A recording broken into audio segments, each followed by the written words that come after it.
Money buys happiness because most human suffering is not spiritual, it is logistical. People say money does not buy happiness because they are trained to worship pain as virtue. Religion called poverty holy. Society called obedience maturity. The wealthy called struggle character because it made the poor easier to manage. Money does not buy meaning, but most people are not suffering from lack of meaning. They are suffering from rent, illness, humiliation, exhaustion, dependence, and the quiet terror of one emergency destroying their life. Money buys distance from human cruelty. That is its real power. It buys silence from people you hate. It buys privacy from judgment. It buys the ability to leave a bad job, a bad city, a bad relationship, a bad family, a bad life. Freedom is not a feeling. Freedom is exit power. The poor are told to be grateful because gratitude is cheaper than justice. Most morality is negotiated after material security. Hungry people do not become noble, they become strategic. Broke people do not become pure, they become trapped. Stress does not reveal character, it erodes it. Money buys better versions of people, more patient parents, kinder partners, calmer minds, healthier bodies, cleaner homes, fewer desperate decisions. The soul improves when the nervous system stops screaming.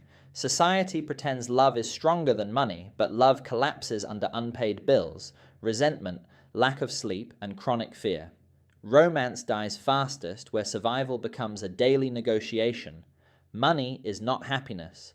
It is the removal of many forms of unhappiness. That distinction is the entire lie. The modern world is not built around virtue. It is built around leverage. Money is stored leverage. It decides who waits, who obeys, who apologizes, who is listened to, who is forgiven, and who gets to call their selfishness boundaries. The rich are not happier because they are better. They are happier because reality bends less violently against them. And that is what people do not want to admit. Happiness is not equally available to all personalities. It is engineered by conditions. Some people are not depressed because they lack wisdom. They are depressed because their life is a cage with invoices. Money buys happiness because money buys control. And control is the closest thing humans have ever found to peace. And yet, even after all of that is understood, something disturbing still remains. Because humans eventually discover that removing suffering is not the same thing as knowing how to live. A person can escape poverty and still feel empty. They can finally sleep safely and still wake up restless. They can buy freedom and still not know what to do with it. That is the part nobody prepares people for. The human mind adapts to relief frighteningly fast. The first paycheck feels like salvation. The first apartment feels sacred. The first month without panic feels like rebirth. Then the nervous system recalibrates. What once felt miraculous becomes normal. And once survival is stabilized, a different kind of hunger appears. Not physical hunger, existential hunger. The question changes from, how do I survive? To, why does survival still feel incomplete? This is where modern society becomes psychologically dangerous, because capitalism is not designed to end desire. It is designed to industrialize it. The system cannot survive if humans ever feel like they have enough. So people are trained to confuse relief with fulfillment, achievement with identity, consumption with self-worth. A human being buys security, then status, then stimulation, then distraction, then superiority, then reinvention, and still feels internally unresolved. Because once suffering becomes quieter, humans finally hear themselves clearly. And many do not like what they hear. They discover how much of their personality was constructed around scarcity, how many of their dreams were actually attempts to escape humiliation, how much ambition was revenge disguised as discipline. Some people do not want wealth because they love life. They want wealth because they want to stop feeling invisible. That changes everything, because money can silence certain pains, but it cannot answer the deeper psychological wound underneath them. The child ignored by their parents becomes the adult obsessed with recognition. The bullied become addicted to status. The abandoned become addicted to control. The powerless become addicted to dominance. and society rewards all of it. The world calls damaged survival instincts success if they generate profit. A man destroying his health for validation is called ambitious. A woman starving for perfection is called disciplined. A person sacrificing their entire existence for productivity is called admirable. Meanwhile, nobody asks the simplest question: what kind of life requires constant self-abandonment to sustain itself? That is why so many wealthy people look emotionally exhausted. Not because money failed, but because they reached the top of the ladder and discovered their soul never wanted the ladder in the first place. Humans are strange creatures. They spend decades trying to become someone worthy of love, instead of understanding that their deepest suffering often comes from believing love had to be earned at all. And money amplifies this confusion, because money turns identity into performance. Once wealth enters the room, people stop knowing whether they are valued for who they are or for what they provide. Relationships become negotiations hidden behind politeness. People begin curating themselves endlessly. Even intimacy becomes strategic. Modern humans are rarely seen anymore, mostly evaluated. This is why loneliness survives even in luxury. A person can be surrounded by attention and still feel emotionally untouched, because attention is not the same thing as understanding. And success often isolates people from honest human connection. The richer someone becomes, the more carefully others speak around them. The more their presence changes behavior, the more truth becomes filtered. Power creates distance, not always physically, psychologically. Eventually, many successful people stop trusting love completely. They trust transactions because transactions are predictable. And this creates one of the saddest realities of modern life. Humans become so afraid of being used that they forget how to be known. But the opposite side of poverty contains its own psychological trap. People romanticize simplicity only after escaping desperation.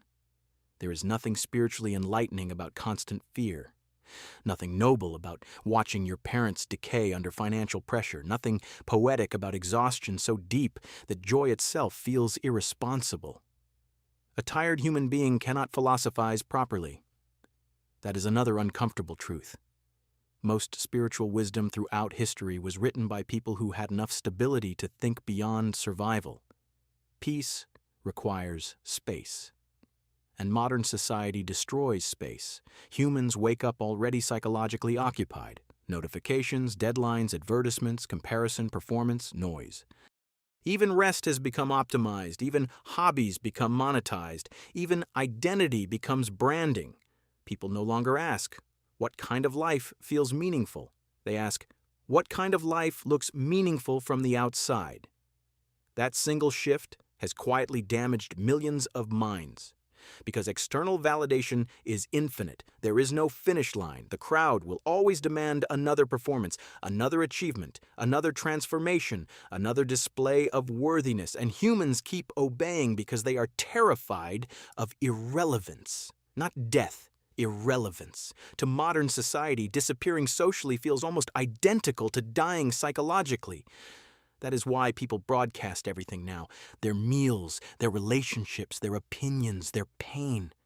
Visibility has become emotional survival. But constant visibility fractures the self. Humans were not designed to live under permanent observation. A person cannot hear their real thoughts if they are always imagining an audience.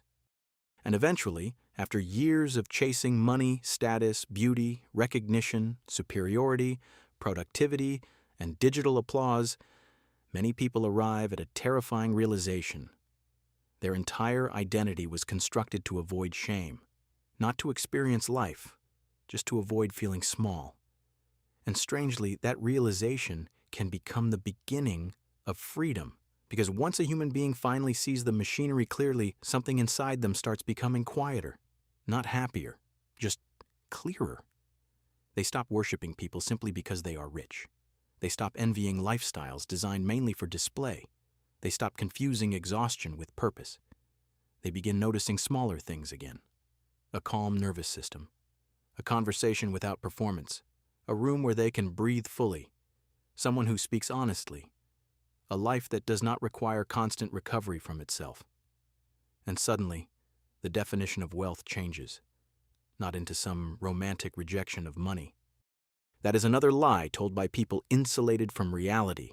Money matters deeply. But eventually, humans realized the real goal was never unlimited accumulation. It was reducing unnecessary suffering enough to finally experience existence without constant psychological warfare.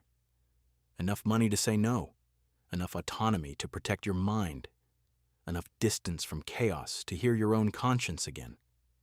Because in the end, humans do not actually want infinite luxury. Most just want to feel safe enough to become human again. And perhaps that is the tragedy beneath modern civilization. People spend their entire lives trying to earn the right to relax into their own existence, as if peace must be purchased, as if worth must be proven, as if being alive is a debt that must constantly be repaid. But life was never meant to feel like permanent negotiation. The world simply became organized around fear. And once you truly understand that, you stop asking whether money buys happiness. You begin asking a far more important question. What kind of society made happiness so expensive in the first place? Then the real question begins, not, what is wrong with the world? But, how do you live inside it without becoming shaped by its sickness? Because awareness alone changes nothing. Many people understand the trap and still spend their entire lives trapped inside it. Understanding is not freedom. Practice is. So after all the noise falls away, a human being must learn a few brutal truths that are rarely taught clearly. The first, do not build your identity around survival modes that once protected you. A frightened child can become a powerful adult and still secretly live as if danger's everywhere. That is how people become addicted to overworking, to proving, to winning every conversation, to needing admiration, to controlling everything. They confuse hypervigilance with ambition. But a life built entirely around psychological defense eventually becomes a prison with expensive furniture. There's a difference between being driven and being unable to rest without feeling guilty. One is vision. The other is unresolved fear wearing a suit. Learn the difference early, because society rewards self-destruction for a very long time before sending the bill. And the bill always arrives through the nervous system first. Exhaustion, emptiness, irritation, numbness, loss of meaning.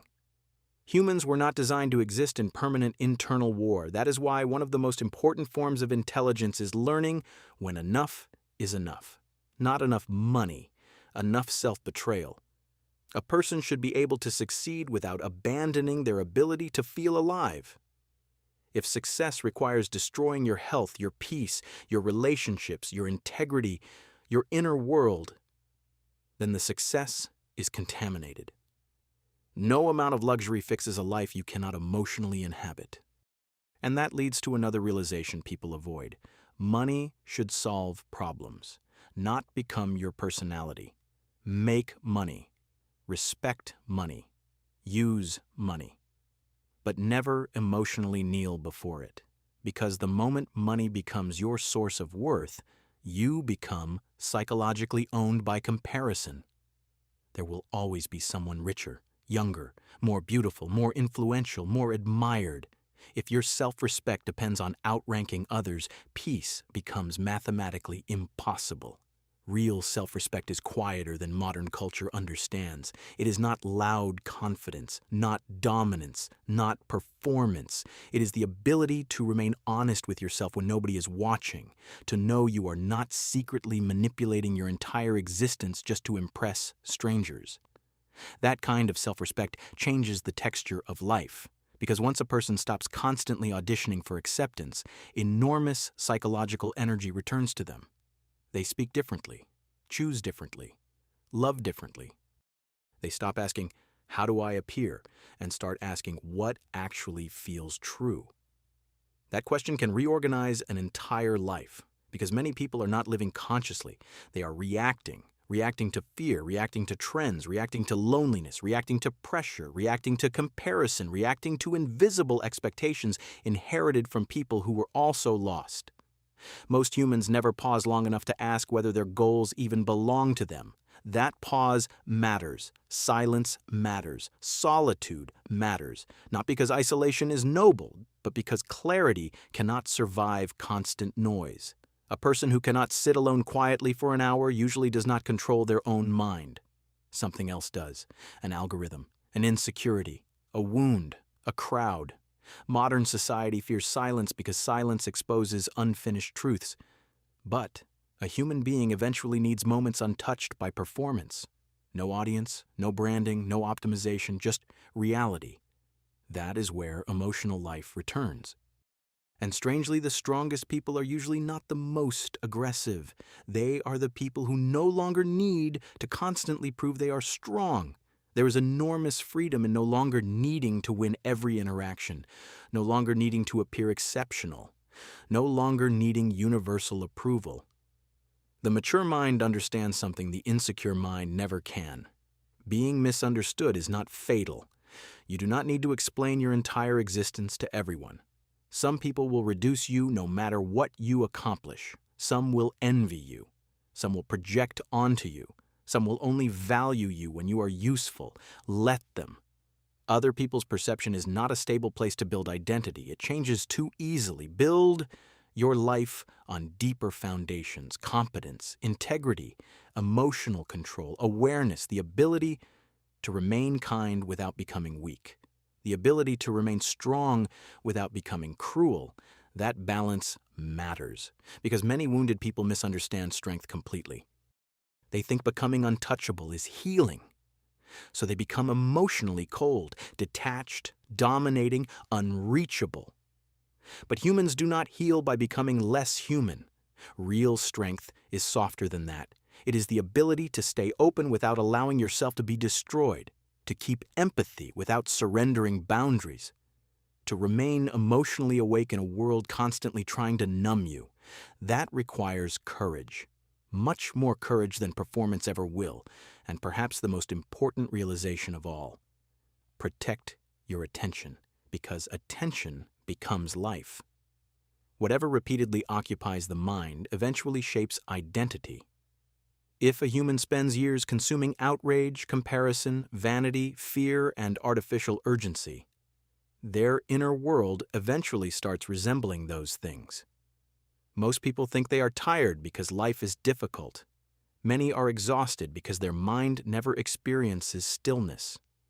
They wake up overstimulated and remain psychologically fragmented until sleep. Then wonder why they feel empty. An empty mind is not created only by suffering. It is also created by endless distraction. So choose carefully what enters your consciousness repeatedly, not from morality, from survival, because peace is not accidental anymore. It must be defended deliberately.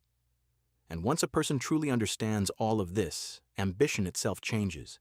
They no longer chase success just to be admired.